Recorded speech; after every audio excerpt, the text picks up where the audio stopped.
tassa bhagavato arahato sama sambuddhassa. Namo tassa bhagavato arahato sama sambuddhassa.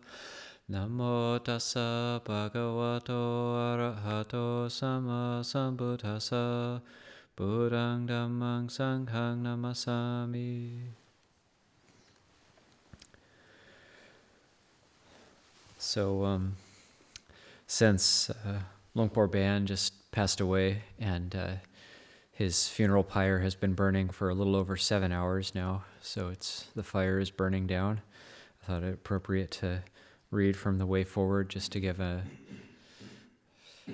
taste of his particular style of teaching. And also I find these teachings quite inspiring, and particularly during winter retreat, we're actually actively following a lot of the suggestions he gives in these teachings, so it's worthy of delighting in. And I was watching some footage that was just posted about his funeral and cremation, and there's the procession, and in 3 days they've managed to actually pull together quite a well-organized funeral. And then it was nice getting a note from Noom saying she was there at the funeral. And yeah, so our lay people are there too and giving us little updates. And then before they lit the funeral pyre, they played a recording I didn't know existed of Luang Por Baen. It's his final teaching that he gave to the monks, and they happened to record it. And I could barely make out what he was saying, but it was just incredibly powerful hearing him speak. And it was his last teaching that he gave, and just hair standing on end, just super powerful. And everybody's very quiet listening to it at the funeral. But one thing that I got from it was his compassion, where he's speaking and then he stops and he says, "Kao Jai Mai," like, do you understand this? Like, still, even on his deathbed, he's just doing it for our sake. It's not for anything for himself. So I thought just read a bit from the very end of this book, The Way Forward. It's page 228, it's chapter 13. And this talk is called Abide, Holding to the Korwat. Korwat is a Thai word. It comes from Kichawata. It's like duties, protocols, observances, practices in the monastery normally done. There's a big emphasis in the Thai forest tradition. It's Abide, Holding to the Korwat. It's a talk given on the 16th of January, 1986. So he also died on I didn't notice that actually. He also died on the 16th of January, so that's timely.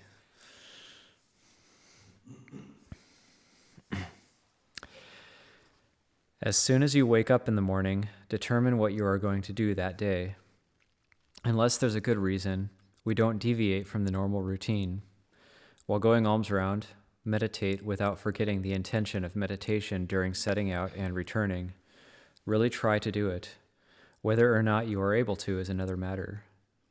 Having returned from alms round, we make an effort to care for our mindfulness while organizing the food and the alms bowls.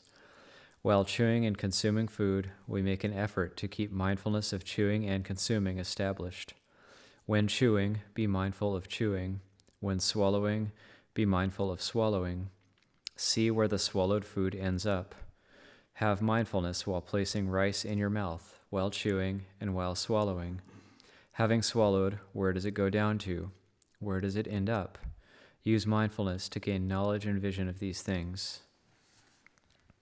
Bring everything into your cultivation. Whatever we do, we try to make it count. We stop eating before we are completely full. Don't say it's good to eat until totally full, all right? When you are almost full, just be finished. It's enough to be finished when you are almost full, like in the Visuddhimagga, where it is written, 3 or 4 bites before you are full, stop and drink water until full. The constitution will be light, and the body will be light, not heavy. The stomach won't be all distended and painful. Once the meal is finished, do some walking meditation. When you sit meditation, you will be at ease. If you eat until completely stuffed, then it'll be difficult to do walking meditation. Try to sit meditation and you can't really sit. Sometimes even lying down becomes difficult, as there are constant problems from indigestion. Really try to stop eating before completely full. Eat just the right amount, stopping just before you are full, since practitioners eat for the sake of practice. We eat so the body has enough energy, and we can make use of that energy to continue our practice. We don't eat to make the body intoxicated. Eating till stuffed, it will be intoxicated. Eat the right amount. That means eating so our body can keep practicing. Then we go do walking meditation, and the body is nimble and agile. Our body goes to sit meditation, and it's not tired, not drowsy or yawning or ready for bed. We eat for the sake of using our body for practice, for cultivating the way. We don't eat for the sake of putting on bulk, like one training to be a kickboxer. While eating, maintain a state of peace. Abide in a composed, peaceful manner, not rushed, not pressuring one another. When the time is right, gradually wrap things up. Whoever is very slow, urge yourself to go a bit faster. Don't be content to get up last every time. While washing the bowl, have mindfulness. Don't just engage in mindless chatter. Bowl washing provides another opportunity for practice. Relate to it as a training. We don't let our practice fall by the wayside while washing the bowl, drying the bowl, and putting on the bowl cover. In the Vinaya, it's a dukkata offense to talk during these activities. Each moment, lift your spirits and bring up a sense of peace. Lift your spirits and bring up a sense of effort. Keep doing this until effort is second nature. When bowl washing is finished and everything has been put away neatly, the training standard is to then quickly return to your kuti. Sun the bowl for a short time, then collect your things together so they are neat and organized. Apply these standards to your kuti. Some kutis are messy. Take a walk and examine the kutis. Some are not neat and tidy, while others are. Some kutis are so bad, it's as if no standards have been applied to them at all. We say, high training standards, neat and tidy, clean and fresh, all the way down to the foot wiping cloths. The pillow should be kept fresh. The pillowcase should be kept clean. Any blankets should be kept fresh and clean. Keep the sangati and sabong fresh and clean. Keep your yam fresh and clean. Keep the kettles well organized. Keep the cups well organized. Every single thing we use, if not kept fresh and clean, neat and tidy, the one who doesn't keep it clean is coarse, lackluster, kilesa. Take a close look at the tools and requisites we make use of. Take a close look at the current state of your kuti, where you dwell all the time. Sniff your spittoon from time to time. Look at it. Do this with your other things too. Fold your blanket so it's neat and tidy. Apply this standard to all requisites and items that you use. Make your things have the characteristic of being something used by a noble being. The dwelling place is the dwelling place of a monk, so make it clean and fresh. Put everything in its proper place. Look around. Don't let any part of it be hard to look at. Look around. Don't let it bring displeasure to the eyes and ears. All of our requisites and tools have arisen out of the Buddhist religion, so don't let the defilements come and ruin them by tearing up the training standards. The defilements are harbingers of destruction. They bring ruin and tear up the practice and training. In the end, they bring us to ruin. Quickly gather your bowl and requisites and go do walking meditation. The monks in the old days had this characteristic. Having partaken of the meal, they organized everything according to the post-meal Korwat. Then they headed straight for their walking meditation paths to do the Adita Pachawekana contemplation, reflecting on the meal they had just chewed and consumed. In the biographies of every Kruba Ajahn that were either written down or that we heard as stories, they tell that after taking the meal, they went to do walking meditation until 10 a.m., 11, or noon. And that's because they have the meal at 8 a.m., the one meal, so this is speaking from that standard. For the most part, that's how it was and why they became Kruba Ajahns. They maintained the practice and training. We can also maintain this practice and training. The heart that maintains the training is able to maintain the Buddhasasana. The heart must enter the Dhamma, and to enter the Dhamma, it has to rely on the Korwat as an indispensable tool. Then the heart will gain the ability to enter the Dhamma. A mind and heart which abides within the Dhamma still maintains this training. We maintain ourselves with a mind well protected and in turn bring life to the religion. Walk until you are purified of drowsiness, murkiness, and yawning, and the heart is clear and open, light. If you want to take a rest, then take a rest, but take only a short rest, not conking out like one who is intoxicated. Around 1 p.m., get up and do some sitting practice. Some days, around 2 p.m., you can do more walking meditation. In the middle of the day, there can be 2 walking sessions between the time of finishing the meal and the afternoon. If you do it like this, then the defilements can't stay. It's hot because the practice and training are something that incinerates defilement. When we use the practice and training as a Dhamma for burning out defilements, can they remain or not? In one day, what do we do in the afternoon? At night, what does the body do? The speech, the mind and heart? We have to take stock of these things. If we don't examine ourselves, then who will we have examine us? If someone else comes and examines us and criticizes us, then we'll get upset. The defilements don't like to be blamed. They only like being praised. The days and nights are relentlessly passing. How are we spending our time? Are we able to criticize and check ourselves? Can the one who knows check us? This is a matter of practice and training. It's a matter of virtue. It's a matter of every standard, every protocol. The amazing quality of the Dhamma is that the heart can enter into that which transcends the world. Has that happened for us yet or not?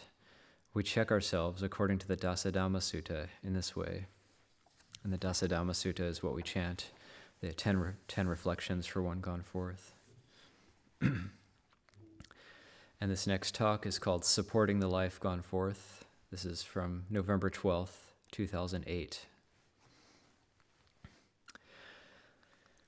The tactic for staying ordained is to have mindfulness, whether walking, standing, sitting, or lying down. We could say that mindfulness is a life support for one ordained.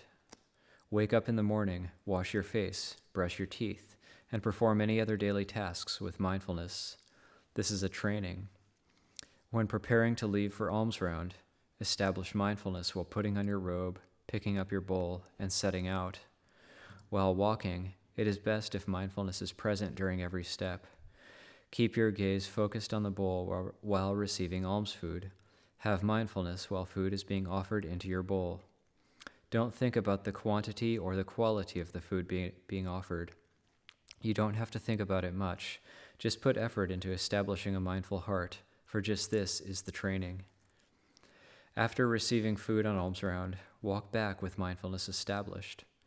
Whether you walk back quickly or a bit more slowly will depend on the situation. After getting back, put food into your bowl mindfully, taking a measure of just what you will eat. Then reflect on the food that you are about to chew and consume. I will conduct myself according to what is needed to sustain life. Once the food has been contemplated, gradually take your meal. Keep mindfulness established while eating. Keep mindfulness established while lifting the food, taking it into the mouth, chewing and swallowing until you have taken enough to fulfill the needs of the body. After that, drink some water. Wash your bowl and do any other necessary tasks. After the meal, do things with mindfulness every step of the way. This is the way of life of the ordained. After the meal, having collected and put away your bowl and robes, go do some walking meditation. Do the Adita Pachawekana contemplation, reflecting on the alms food before, during, and after eating. Make these 3 into a single contemplation in order to realize the true nature of things. Contemplate until you see the reality of it, because in actuality, the food of these 3 times is the same. It never really changes states. It's earth, something unclean. When eating, it's unclean, and when you excrete it out, it's repulsive.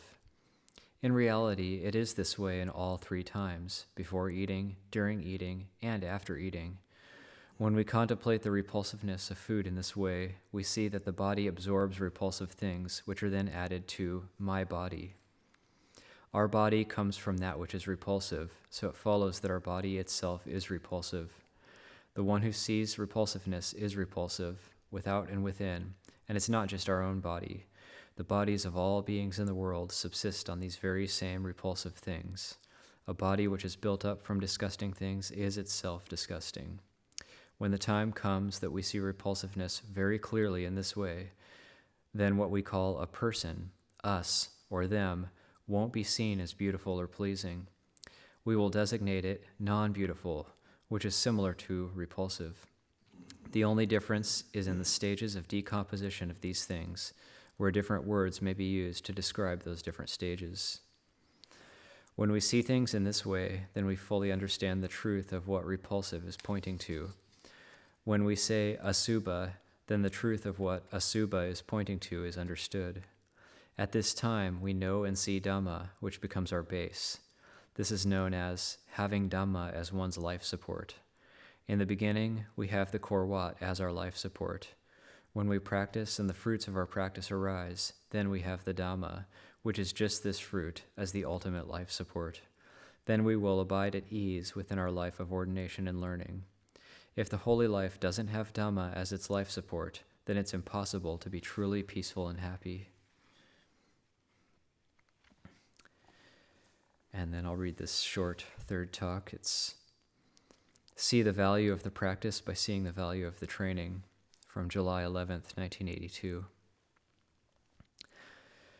By relying on the merit and virtue of Buddhism, we are able to receive the benefits of joy and well-being. I urge you to see the value of the training. If you don't see any value in following the training, then that shows that you haven't realized the value of Buddhism. If we don't recognize the value of Buddhism, then we will be unable to develop ourselves. So our teachers urge us to have respect everywhere at all times. Always abide within the training standard. Even in our daily life, when we are free from any responsibilities, how can we abide within a training standard? You must make the heart take action, rouse zeal, rouse peace, so that it becomes manifest. Anyone who is not busy or who is having an easy day should still abide within standards of training. We don't simply ignore the trainings in body and speech. Get interested in those trainings that accord with Dhamma Vinaya. Put your full heart into helping out. Don't abide in laziness by assuming that you need to be called on or asked first. If you practice like that, then it will become habitual. In effect, this will make you not be humble and respectful toward the Korwat. The external manifestation of a training that accords with Dhamma Vinaya is that one helps out with everything. That's why our own teachers emphasized it. So I'll leave it there. A few minutes for questions and comments, if anybody has any.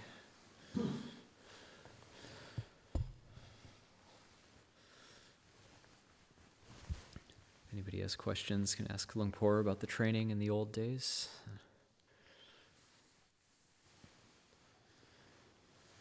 What's a good way to go through the meal line? What's a good way to kind of relate to food in terms of knowing what to grab, what not to grab? Well, I think one of the things is really, especially as you're going through the meal line, obviously you're hungry, there's anticipation, but to be bringing up just contemplation of the body, contemplation of elements, and then also just reminding oneself, okay, today I'm going to be mindful, I'm going to maintain my mindfulness, because even if you say it 1,000,000 times, when you actually have food there, you're hungry, then it's easy to get swept up. So that mindfulness of the body, coming back to that sensation of the way, the kind of anticipation that comes, or that kind of excitement that's there, or the kind of agitation of sort of both anticipation, and because there's an aversion to that as well.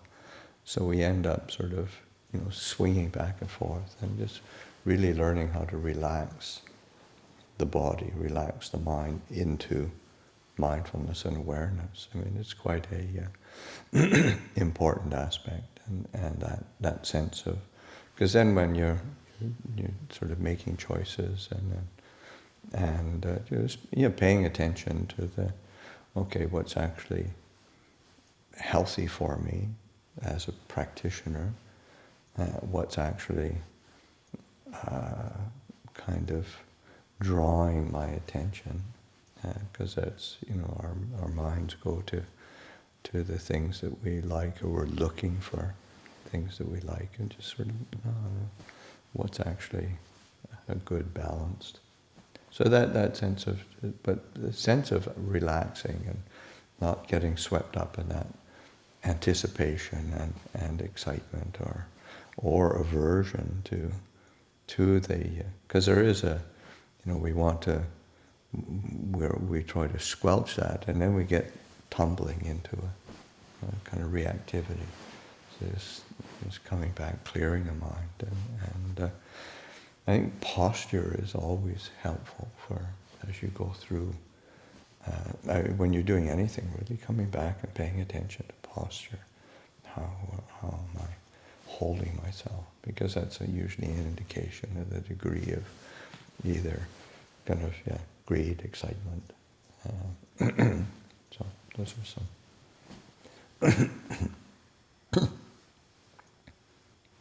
Matches what he says too, is like see if you can be at ease while taking the meal. Yeah, also little Korwats that sometimes get around, like not sniffing the food. That's a big one. The Kruba Ajahns.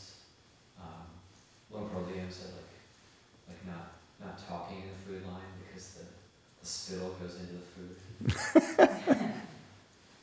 I didn't believe him when he first said that, and then I saw somebody talking one time in Thailand over the food line in a certain light, and sure enough, no matter how hard we try, some spittle always goes out all the time. Oh, that's gross.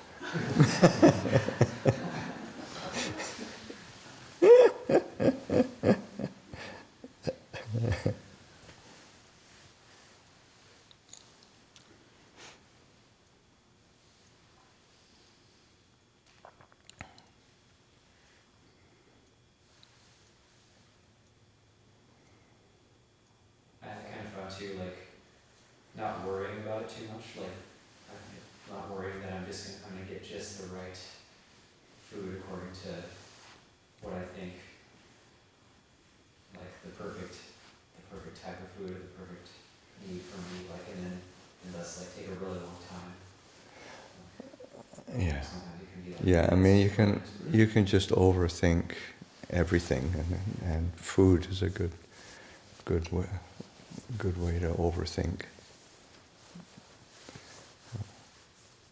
While I was at Harlem, I noticed Luang Por Baen would take about 45 seconds to get his meal, and I didn't ask him about it, but I just thought he's probably just taking a small portion of each until he sees the size that's necessary to fill his stomach, and the merit is transferred from the meal. That was my thought process. He could have just been on the diet, but I thought that might be.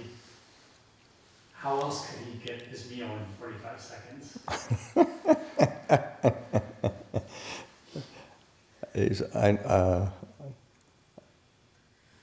I know that, we'll see, I mean, that was at a period of time.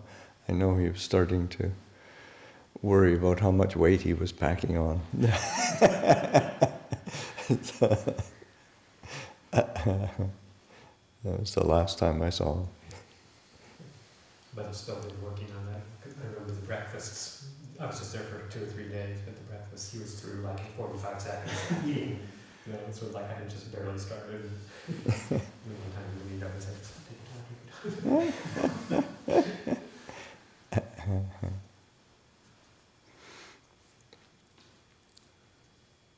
was like a balance too, like I found the energy I actually expended, I can expend worrying about getting the right food, actually like will burn off more than if I just get whatever food and don't worry about it.